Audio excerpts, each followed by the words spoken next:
सभी विद्यार्थियों का नमस्कार। MBN स्कूल के ऑनलाइन यूट्यूब चैनल पे आप सभी का स्वागत है। 2019-20 का साइंस रिजल्ट्स आप सभी ने देख ही लिया होगा। आपने देखा होगा कि बेहतरीन रिजल्ट्स MBN साइंस स्कूल की ओर से इस सत्र में दिया गया है। 90% से ऊपर 11 विद्यार्थी हैं, ठीक है। और उन सभी विद्यार्थियों को हम तहे दिल से उनका बहुत बहुत आभार प्रकट करते हैं कि उन्होंने बहुत ही बेहतरीन मेहनत करके विद्यालय को गौरवान्वित किया है। साथ ही फिजिक्स विषय में बेस्ट रिजल्ट भी हमने दिया है। 100 में से 100 अंक प्राप्त करने वाले विद्यार्थियों की संख्या 7 है, ठीक है। बहुत ही बेहतरीन रिजल्ट दिया है। और अब हम अपने जो YouTube चैनल पे हम पढ़ रहे हैं प्रकाश की प्रकृति के बारे में, हमारा चैप्टर नंबर 12 चल रहा है। इसमें हम पीछे पार्ट 14 तक पढ़ चुके हैं, ठीक है। आज हम आपको पार्ट 15 के बारे में बताएंगे, जिसमें आज का अपना टॉपिक है निकोल प्रिज्म। सबसे पहले महत्वपूर्ण टॉपिक है, हमें ये जानकारी होनी चाहिए कि निकोल प्रिज्म क्या होता है, कैसे बनाया जाता है, किस प्रकार से कार्य करता है और किस कार्य के लिए ये उपयोगी होता है। हम पार्ट नंबर 13 और पार्ट नंबर 14 में हमने प्रकाश के ध्रुवण के बारे में पढ़ा था, ठीक है। एक बार उस चीज़ को मैं पहले से थोड़ा सा रिपीट कर देता हूँ कि साधारण जो प्रकाश होता है उसमें साधारण प्रकाश की जो तरंग होती है उसमें विद्युत क्षेत्र और चुंबकीय क्षेत्र दोनों होते हैं। और विद्युत क्षेत्र जो होता है वो प्रभावी होता है, उसके कारण ही हमें प्रकाश की कारण ही हमें जो वस्तुएं दिखाई देती हैं उनमें विद्युत क्षेत्र है उसका प्रभाव होता है। यानी विद्युत क्षेत्र सदिश को हम प्रकाश सदिश भी कहते हैं। और साधारण प्रकाश में विद्युत क्षेत्र सदिश के कंपन तरंग संचरण की दिशा के सभी संभव दिशाओं में तरंग संचरण की दिशा के लंबवत सभी संभव दिशाओं में विद्यमान होते हैं। ऐसे प्रकाश को हम क्या कहते हैं? अध्रुवित प्रकाश कहते हैं। हम पार्ट नंबर 12, 13, 14 इनमें हमने क्या पढ़ा है? अध्रुवित प्रकाश को ध्रुवित कैसे किया जाता है, यानी समतल ध्रुवित प्रकाश प्राप्त करने की विधियां हम पढ़ रहे हैं। तो समतल ध्रुवित प्रकाश प्राप्त करने की विधियों में हमारे पास में टॉपिक आता है निकोल प्रिज्म। यानी निकोल प्रिज्म एक ऐसी युक्ति है जिसकी सहायता से समतल ध्रुवित प्रकाश उत्पन्न किया जाता है। यह विश्लेषक के रूप में भी प्रयुक्त किया जाता है। यानी इससे हम निकोल प्रिज्म की सहायता से हम समतल ध्रुवित प्रकाश उत्पन्न भी कर सकते हैं और प्रकाश ध्रुवित हुआ है या नहीं इसकी जांच भी हम निकोल प्रिज्म की सहायता से कर सकते हैं। यानी ये ध्रुवक भी है और विश्लेषक भी है। ध्रुवक मतलब समतल ध्रुवित प्रकाश उत्पन्न करने वाली युक्ति है, साथ में इसकी सहायता से ध्रुवित और अध्रुवित प्रकाश की जांच भी की जा सकती है, इसलिए इसको विश्लेषक के रूप में भी प्रयोग में लिया जाता है। अब निकोल प्रिज्म किसे कहते हैं, ठीक है। यानी ऐसी युक्ति जो समतल ध्रुवित प्रकाश उत्पन्न करने के लिए उपयोग में ली जाती है, जो कैल्साइट के क्रिस्टल से बनाई जाती है, उसको हम निकोल प्रिज्म कह सकते हैं। यानी निकोल प्रिज्म एक ऐसी युक्ति है जिसकी सहायता से समतल ध्रुवित प्रकाश उत्पन्न किया जाता है। यह कैल्साइट से बनाया जाता है, कैल्साइट के क्रिस्टल से बनाया जाता है। अब सबसे पहले निकोल प्रिज्म की संरचना देख लेते हैं।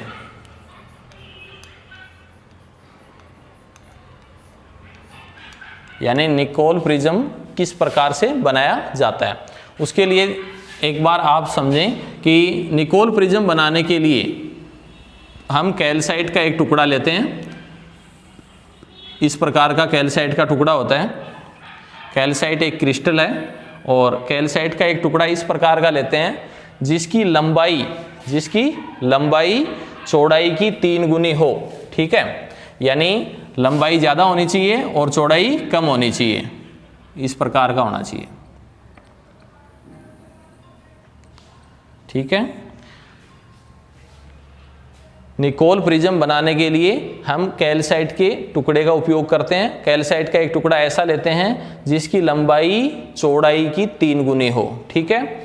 और कैल्साइट के चूंकि ये जो कोण होते हैं ये 71 और 109 डिग्री के होते हैं, ठीक है। 71 डिग्री और 109 डिग्री होते हैं।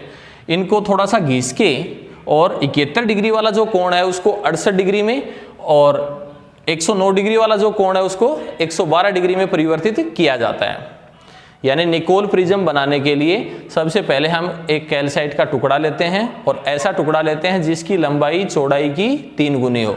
फिर उसको थोड़ा सा घिसा जाता है, घिस के उसके जो सिरों के जो कोण होते हैं यानी 71 डिग्री और 109 डिग्री के जो कोण होते हैं, ये इन कोणों को घिस के 71 डिग्री वाले कोण को 68 डिग्री में परिवर्तित कर लिया जाता है और 109 डिग्री वाले कोण को 112 डिग्री में परिवर्तित कर लिया जाता है। ठीक है, बाद में जो कैल्साइट का जो टुकड़ा है उसको यहाँ से, यानी ये इसके बड़े विकिरण के अनुदिश, ये इसका बड़ा विकिरण है, बड़े विकिरण के अनुदिश इसको काटा जाता है। ठीक है, और काट के फिर इसके 2 भाग बना लिए जाते हैं। 2 भाग कैसे, जैसे एक भाग ये हो गया, दूसरा भाग इसी प्रकार से ये बन जाएगा, ऐसे इस प्रकार से इसके 2 भाग हो जाएंगे। यानी बड़े विकिरण के अनुदिश, ये जो रेखा दिखा रखी है मैंने, इस रेखा के अनुदिश इसको काट लिया जाता है। कैल्साइट का जो टुकड़ा है उसको बड़े विकिरण के अनुदिश काट लिया जाता है। काटने के बाद में इन दोनों टुकड़ों को वापस जोड़ दिया जाता है। कैसे जोड़ते हैं और किससे जोड़ते हैं, ध्यान दें। काटने के बाद में इन दोनों टुकड़ों को वापस कनाडा बाल्सम नामक सीमेंट है एक, उससे इसको जोड़ा जाता है। यानी इस प्रकार से इसको वापस जोड़ दिया जाता है। जैसे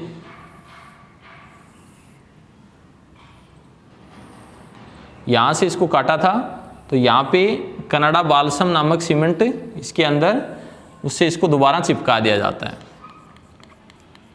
ठीक है, जिस सतह से इसको काटा था उन दोनों टुकड़ों को आपस में कनाडा बाल्सम की सीमेंट से जोड़ दिया जाता है। ठीक है, कनाडा बाल्सम एक विशेष प्रकार की सीमेंट है, इसका अपवर्तनांक 1.55 होता है। कनाडा बाल्सम की सीमेंट का अपवर्तनांक क्या होता है, 1.55। इससे इसको वापस जोड़ दिया जाता है। ठीक है, ऐसा क्यों होता है इसके बारे में थोड़ा सा ध्यान से समझिए। पिछले पार्ट में अपन ने पढ़ा था द्वि अपवर्तन के बारे में, यानी जब अध्रुवित प्रकाश की किरण को किसी कैल्साइट के क्रिस्टल में से गुजारा जाता है तो वो 2 अपवर्तित किरणों में विभक्त हो जाता है। ठीक है, ई किरण और ओ किरण में, और दोनों ही किरणें कैल्साइट के क्रिस्टल से बाहर निकलती हैं। दोनों ही किरणों से जो प्रकाश प्राप्त होता है वो समतल ध्रुवित ही होता है। तो फिर उसी गुण का उपयोग करके, कैल्साइट के इसी गुण का उपयोग करके, यानी कैल्साइट में द्वि अपवर्तन की क्रिया तो होती है, और इस द्वि अपवर्तन के गुण का उपयोग करके और साथ में इसमें कनाडा बाल्सम की सीमेंट की परत बीच में लगा के और निकोल प्रिज्म तैयार किया जाता है। निकोल प्रिज्म में ये कनाडा बाल्सम की जो सीमेंट है ये क्या उपयोग में आती है कि जैसे ही प्रकाश की जो किरण है वो कैल्साइट का जो क्रिस्टल है उसमें प्रवेश करेगी, अध्रुवित प्रकाश की किरण, तो यहाँ अपवर्तन के पश्चात वो 2 भागों में बढ़ जाएगी। उसको आगे हम चित्र के द्वारा दर्शाएंगे। 2 भागों में बढ़ जाएगी, ई किरण और ओ किरण। ई किरण यानी असाधारण किरण और ओ किरण यानी साधारण किरण। अब जो अगर ये कनाडा बाल्सम की सीमेंट इसमें नहीं होती तो ई किरण और ओ किरण दोनों बाहर निकल जाती क्रिस्टल से। ठीक है, तब तो ये केवल कैल्साइट का क्रिस्टल ही कहलाता है, इसको निकोल प्रिज्म नहीं बोलते अपन। लेकिन इसमें कनाडा बाल्सम की जो परत आ जाती है उसके कारण से क्या होता है कि ई किरण और ओ किरण 2 किरणें हो गई। अब एक किरण के लिए तो कनाडा बाल्सम है वो विरल माध्यम का, और एक के लिए संघन माध्यम का कार्य करेगा। विरल और संघन माध्यम का कार्य करने के कारण यहाँ से एक किरण है ना वो पूर्ण आंतरिक परावर्तित हो जाएगी, और इसकी दोनों जो सतह होती हैं, यानी नीचे की जो सतह है ये सतह और ये ऊपर की जो सतह है ये, इसको क्या कर दिया जाता है, काला कर दिया जाता है। निकोल प्रिज्म की ऊपर नीचे की जो सतह होती है उनको काला कर दिया जाता है। जब अब यहाँ से पूर्ण आंतरिक परावर्तित होकर जो प्रकाश की किरण यहाँ आएगी, ठीक है, यानी अगर हम यहाँ से देखें तो ये अध्रुवित प्रकाश है।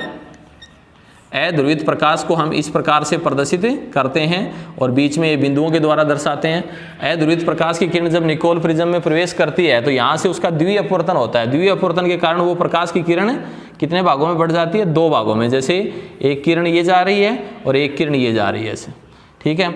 अब ये किरण है ओ किरण। कौन सी किरण है, ओ किरण, यानी साधारण किरण, और ये है ई किरण, ये है असाधारण किरण।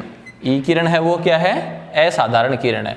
तो यहाँ पे कनाडा बाल्सम की जो सीमेंट है वो ई किरण के लिए ई किरण के लिए संघन माध्यम का कार्य करती है, जबकि ओ किरण के लिए विरल माध्यम का कार्य करती है।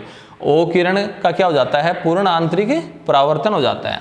ठीक है, ओ किरण पूर्ण आंतरिक परावर्तित होके और क्रिस्टल की आंतरिक सतह, दूसरी सतह जिसके ऊपर काले रंग की पॉलिश कर रखी है, वहां टकराती है, जिसके कारण से काले पृष्ठ द्वारा इसका क्या हो जाता है, अवशोषण हो जाता है। केवल एक ही किरण यानी ई असाधारण किरण क्रिस्टल से बाहर निकलती है, और ई किरण का जो प्रकाश होता है वो समतल ध्रुवित प्रकाश ही होता है। इस प्रकार से निकोल प्रिज्म बनाए जाते हैं, और आगे हम इनकी क्रियाविधि के बारे में थोड़ा विस्तार से अध्ययन करेंगे।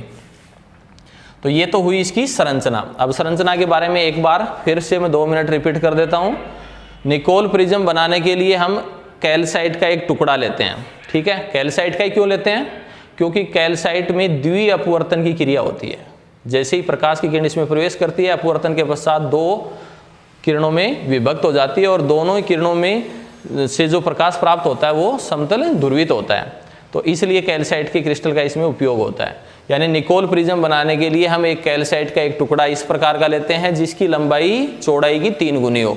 फिर इसके जो सिरों के जो कोण हैं उनको 71 और 109 डिग्री से घिसकर 68 और 112 डिग्री में परिवर्तित कर लिया जाता है।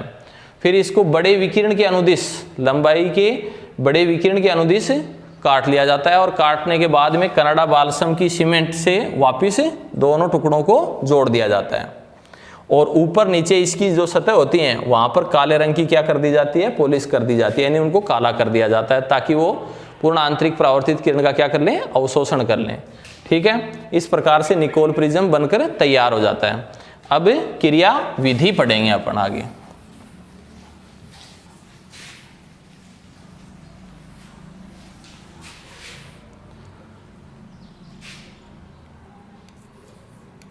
क्रिया विधि यानी निकोल प्रिज्म किस प्रकार से कार्य करता है और इससे कैसे समतल ध्रुवित प्रकाश उत्पन्न किया जा सकता है। तो ध्यान दें, सबसे पहले ये हमारे पास में निकोल प्रिज्म है।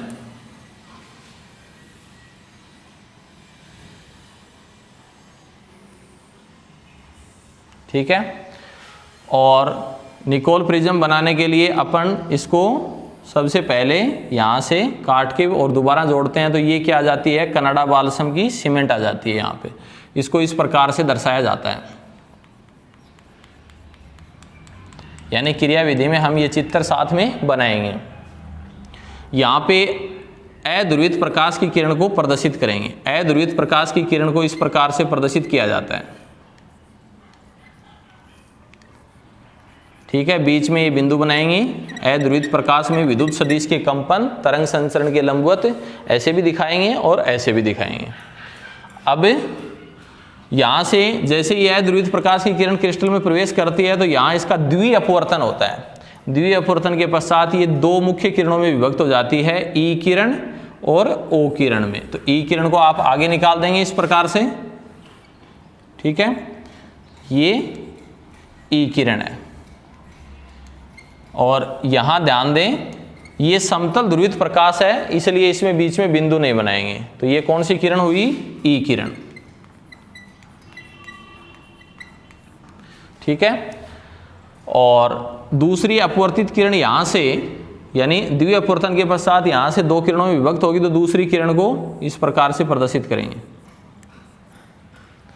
ठीक है, अब ये किरण है जो क्रिस्टल के यहाँ से पूर्ण आंतरिक परावर्तित होगी, और फिर ये इस साइड में पूर्ण आंतरिक परावर्तित होकर आ जाएगी।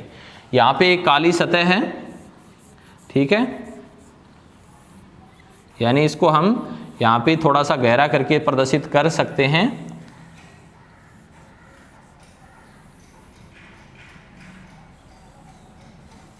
ये काली सतह है।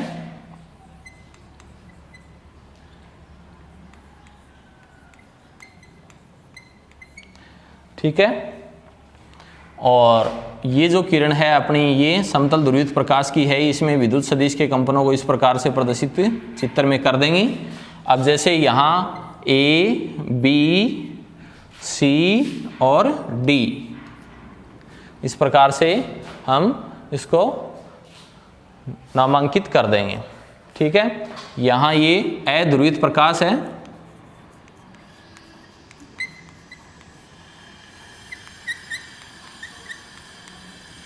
और ये ई किरण है, ये समतल ध्रुवित प्रकाश है, यानी ध्रुवित प्रकाश। ठीक है, समझ में आ रही है बात। अब आगे इसमें ध्यान दें, पहले तो अपन क्रिया विधि लिखने के लिए तो चित्र बना देंगे। ठीक है, अब इसमें आपको एक चीज और प्रदर्शित करनी है, ये भी ध्रुवित प्रकाश ही है, यानी ई किरण भी समतल ध्रुवित होती है, ओ किरण भी समतल ध्रुवित ही होती है। अब इस किरण में विद्युत सदिश के कंपन तरंग संचरण के लंबवत हमने ऐसे प्रदर्शित किए हैं, यानी तीर के निशानों से किए हैं, तो इसमें अपन डॉट डॉट से कर देंगे ऐसे, इस प्रकार से, यानी ये ओ किरण है और ओ किरण भी समतल ध्रुवित ही होती है। ठीक है, ये कौन सी किरण हुई, ओ किरण, और ये कौन सी किरण हुई, ई किरण। ई किरण यानी असाधारण किरण, ओ किरण यानी साधारण किरण। ठीक है, और ये अध्रुवित प्रकाश हो गया। प्रकाश स्रोत से आने वाला जो प्रकाश की किरण है ये अध्रुवित है। अब क्रिया विधि को समझिए, यानी जब अध्रुवित प्रकाश की किरण किसी कैल्साइट से बने हुए क्रिस्टल यानी निकोल प्रिज्म में प्रवेश करती है, जब अध्रुवित प्रकाश की किरण किसी निकोल प्रिज्म में प्रवेश करती है तो सबसे पहले उसका क्या होता है, द्वि अपवर्तन होता है। ठीक है, द्वि अपवर्तन के पश्चात वो दो किरणों ई किरण और ओ किरण में विभक्त हो जाती है। ई किरण असाधारण किरण होती है जबकि ओ किरण साधारण किरण होती है। ई किरण के लिए कनाडा बाल्सम की जो सीमेंट है वो संघन माध्यम का कार्य करती है, यानी ई किरण विरल से संघन माध्यम में जाती है। ध्यान दें, यहाँ पे ये जो निकोल प्रिज्म है ये किससे बना हुआ है, कैल्साइट से बना हुआ है, और कैल्साइट का जो अपवर्तनांक है वो ई किरण और ओ किरण दोनों के लिए अलग अलग होता है। ई किरण के लिए, ई किरण के लिए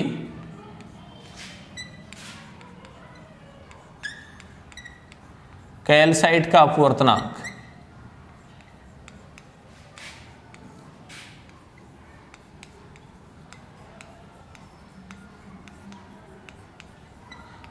ई किरण के लिए कैल्साइट का जो अपवर्तनांक होता है वो 1.45 होता है।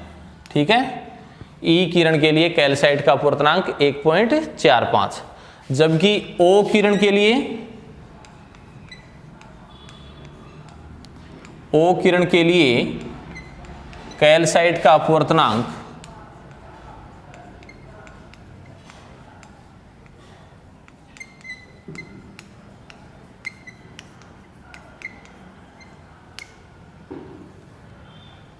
1.65 होता है। ये बात ध्यान देने योग्य है, यानी ई किरण के लिए कैल्साइट का अपवर्तनांक 1.45 होता है, ओ किरण के लिए कैल्साइट का अपवर्तनांक 1.65 होता है, और दोनों ही किरणों के लिए, दोनों किरणों के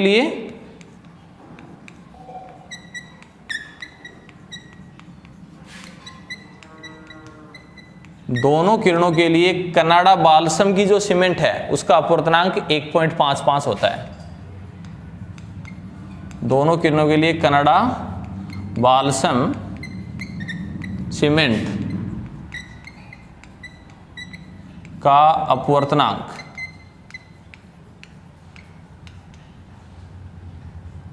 दोनों किरणों के लिए कनाडा बाल्सम सीमेंट का अपवर्तनांक 1.55। ठीक है, ये तीन बातें हैं, ये ध्यान से सुनिए। यानी ई किरण के लिए कैल्साइट का अपवर्तनांक 1.45 होता है, ओ किरण के लिए कैल्साइट का अपवर्तनांक 1.65 होता है, और दोनों ही किरणें यानी ई और ओ किरण दोनों ही किरणों के लिए जो यहाँ पे कनाडा बाल्सम की जो सीमेंट लगाई हुई है इसका अपवर्तनांक 1.55 होता है।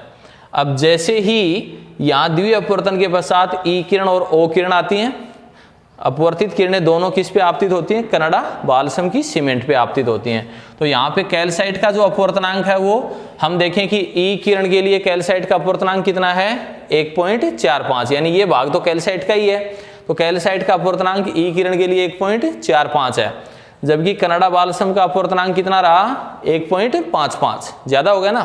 तो यहाँ ये माध्यम हुआ विरल और ये हुआ कनाडा बालसम वाला हुआ संघन। तो ई किरण विरल से संघन माध्यम में प्रवेश करती है और विरल से संघन माध्यम में प्रवेश करती है तो कभी पूर्ण आंतरिक परावर्तन नहीं होता है। इसलिए ई किरण कनाडा बालसम की सीमेंट से गुजर जाती है और बाहर जो प्रकाश निकलता है निकोल प्रिज्म से वो ई किरण के रूप में हमें प्राप्त होता है। और वो प्रकाश पूर्ण रूप से क्या होता है, समतल ध्रुवित प्रकाश ही होता है, यानी उसमें विद्युत सदिश के कंपन एक निश्चित तल में ही सीमित होते हैं। ठीक है।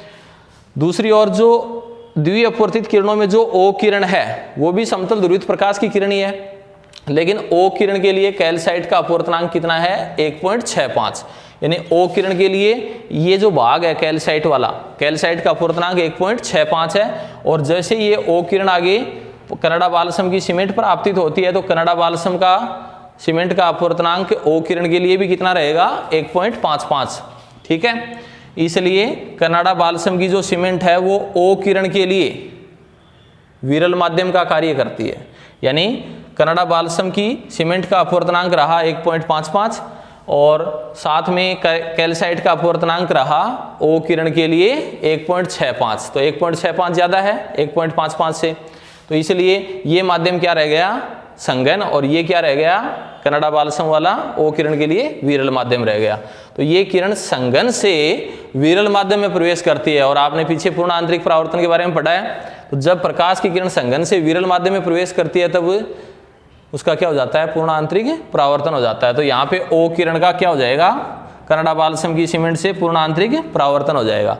पूर्ण आंतरिक परावर्तन होने के बाद में ये ओ किरण है ये कैल्साइट का जो क्रिस्टल है उसकी ऊपर या नीचे की सतह है उनसे टकराएगी और इन दोनों सतहों को काला कर दिया जाता है। ठीक है, क्योंकि काला जो रंग होता है वो अवशोषक अधिक होता है, इसलिए काली सतह द्वारा ओ किरण का क्या हो जाएगा, अवशोषण हो जाएगा। केवल एक ही किरण समतल ध्रुवित प्रकाश के रूप में बाहर निकलेगी ई किरण। ठीक है, इस प्रकार से निकोल प्रिज्म से समतल ध्रुवित प्रकाश उत्पन्न किया जाता है। ये हुई इसकी क्रियाविधि। अब इसको सारांश रूप में एक बार 2 मिनट फिर रिपीट कर दिया जाता है। ठीक है, क्रियाविधि में हम क्या लिखेंगे, जब अध्रुवित प्रकाश की किरण किसी निकोल प्रिज्म की सतह AB पर आपतित होती है तो द्विअपवर्तन के पश्चात वह 2 किरणों ई किरण और ओ किरण में विभक्त हो जाती है। ई किरण और ओ किरण में विभक्त हो जाती है। ई किरण को असाधारण किरण कहते हैं और ओ किरण को साधारण किरण कहते हैं। ई किरण में विद्युत सदिश के कंपन अपन जैसे क्रिस्टल की एक्स के समांतर दिखाएं तो दूसरे में अपन क्या दिखाएंगे, ओ किरण में लंबवत दिखाएंगे। अब ई किरण के लिए कनाडा बालसम की जो सीमेंट होती है, ई किरण के लिए कनाडा बालसम की जो सीमेंट होती है वो विरल माध्यम संघन माध्यम का कार्य करती है, जिसके कारण ई किरण का पूर्ण आंतरिक परावर्तन नहीं होता है, जबकि ओ किरण के लिए कनाडा बालसम की सीमेंट है वो विरल माध्यम का कार्य करती है। ठीक है, यानी संघन से विरल माध्यम में ओ किरण जब प्रवेश करती है तो उसका पूर्ण आंतरिक परावर्तन हो जाता है, इसलिए हमें समतल ध्रुवित प्रकाश के रूप में केवल ई किरण ही प्राप्त होती है। ठीक है, और इसको अपन कैल्साइट का क्रिस्टल नहीं बोल के क्या बोलेंगे, निकोल प्रिज्म ही बोलेंगे अब, क्योंकि हमने इसमें बीच में इसको काट के और निकोल प्रिज्म के रूप में तैयार कर लिया है। यानी जब अध्रुवित प्रकाश की किरण किसी निकोल प्रिज्म की सतह AB पर आपतित होती है तो द्विअपवर्तन के पश्चात वह 2 मुख्य किरणों ई किरण और ओ किरण में विभक्त हो जाती है। ई किरण के लिए कैल्साइट का अपवर्तनांक 1.45 होता है, जबकि कनाडा बालसम का अपवर्तनांक 1.55 होता है। इसलिए ई किरण के लिए कनाडा बालसम की परत है वो विरल संघन माध्यम का कार्य करती है, जिस कारण से ई किरण का पूर्ण आंतरिक परावर्तन नहीं होता और ये किरण क्रिस्टल से यानी निकोल प्रिज्म से बाहर निकल जाती है। और दूसरी जो किरण है द्विअपवर्तन के पश्चात हमें प्राप्त हुई है ओ किरण। ओ किरण के लिए कैल्साइट का अपवर्तनांक ओ किरण के लिए कैल्साइट का अपवर्तनांक 1.65 होता है, जबकि कनाडा बालसम सीमेंट का अपवर्तनांक ओ किरण के लिए वही रहेगा यानी 1.55। इसलिए ओ किरण के लिए कनाडा बालसम की जो परत है वो विरल माध्यम का कार्य करती है, यानी ओ किरण संघन से विरल माध्यम में जैसे ही प्रवेश करती है तो उसका यहाँ पूर्ण आंतरिक परावर्तन हो जाता है और पूर्ण आंतरिक परावर्तन होने के बाद में काली सतह द्वारा क्रिस्टल की जो ऊपर नीचे की काली सतह होती है उनके द्वारा इसका क्या हो जाता है, अवशोषण हो जाता है। केवल हमें निकोल प्रिज्म से बाहर निकलने वाली जो किरण है वो ई किरण ही प्राप्त होती है और उससे उस प्रकाश में विद्युत सदिश के कंपन हैं वो एक तल में ही सीमित होते हैं। यानी ये प्रकाश कैसा है, ई किरण वाला जो प्रकाश है वो समतल ध्रुवित प्रकाश ही प्राप्त होता है। ठीक है, तो ये आ गई कैल्साइट के क्रिस्टल से निकोल प्रिज्म कैसे बनाया जाता है, निकोल प्रिज्म क्या है और निकोल प्रिज्म बनाने की विधि क्या है, निकोल प्रिज्म की क्रिया विधि क्या है। एक बड़ा क्वेश्चन 12वीं क्लास के लिए सीनियर सेकेंडरी में और पूछा जा सकता है इस चैप्टर से संबंधित कि निकोल प्रिज्म क्या है, निकोल प्रिज्म की संरचना समझाइए और निकोल प्रिज्म की क्रिया विधि भी समझाइए। तब हमें इसके सभी टॉपिकों पर गहनता से विचार करना है, अच्छी तरीके से इसको समझना है, बार बार इसको सुने, समझें और नोट करें और फिर कोई भी समस्या हो तो आप उसके बारे में कमेंट्स कर सकते हैं। ठीक है, निकोल प्रिज्म समतल ध्रुवित प्रकाश उत्पन्न करने की एक युक्ति होती है जो ध्रुवक और विश्लेषक दोनों ही रूपों में प्रयुक्त की जा सकती है। यानी इससे प्रकाश समतल ध्रुवित प्रकाश उत्पन्न भी किया जा सकता है और ध्रुवित प्रकाश का विश्लेषण भी इसकी सहायता से किया जा सकता है कि प्रकाश ध्रुवित है या नहीं। निकोल प्रिज्म हमेशा कैल्साइट के क्रिस्टल से ही बनाया जाता है। कैल्साइट के क्रिस्टल की लंबाई चौड़ाई से 3 गुना अधिक होनी चाहिए और फिर कैल्साइट के क्रिस्टल को बीच में विकिरण के अनुदिश काट के और कनाडा बालसम की सीमेंट से जोड़ा जाता है। ठीक है, निकोल प्रिज्म किस सिद्धांत पर कार्य करता है, महत्वपूर्ण बात है। निकोल प्रिज्म द्वि अपवर्तन के सिद्धांत पर ही कार्य करता है। यानी जब अध्रुवित प्रकाश इसके सतह AB पर आपतित होता है निकोल प्रिज्म की सतह पर, तो यहाँ पर सबसे पहले अध्रुवित प्रकाश की किरण क्रिस्टल के गुण के कारण दो अपवर्तित किरणों में विभक्त हो जाती है। यानी यहाँ पे प्रकाश किरण का क्या होता है, द्वि अपवर्तन होता है, ई किरण और ओ किरण में ये विभक्त हो जाती है। यानी निकोल प्रिज्म किस सिद्धांत पर कार्य करता है ये भी पूछ लिया जाता है। तो निकोल प्रिज्म द्वि अपवर्तन की क्रिया या द्वि अपवर्तन के सिद्धांत पर कार्य करता है। इसमें अध्रुवित प्रकाश की किरण अपवर्तन के पश्चात दो मुख्य किरणें ई किरण और ओ किरण में विभक्त हो जाती है। ई किरण के लिए कनाडा बालसम की जो सीमेंट है वो यहाँ पे संघन माध्यम का कार्य करती है इसलिए, और ओ किरण के लिए कनाडा बालसम की जो सीमेंट है वो विरल माध्यम का कार्य करती है।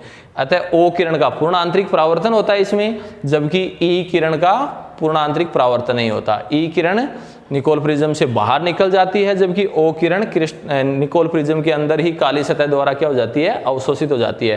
तो इस प्रकार से हमें केवल एक ही किरण बाहर प्राप्त होती है और वो समतल ध्रुवित प्रकाश के रूप में ही हमें प्राप्त होती है। यानी ई किरण का जो प्रकाश है वो समतल ध्रुवित ही होता है। ठीक है,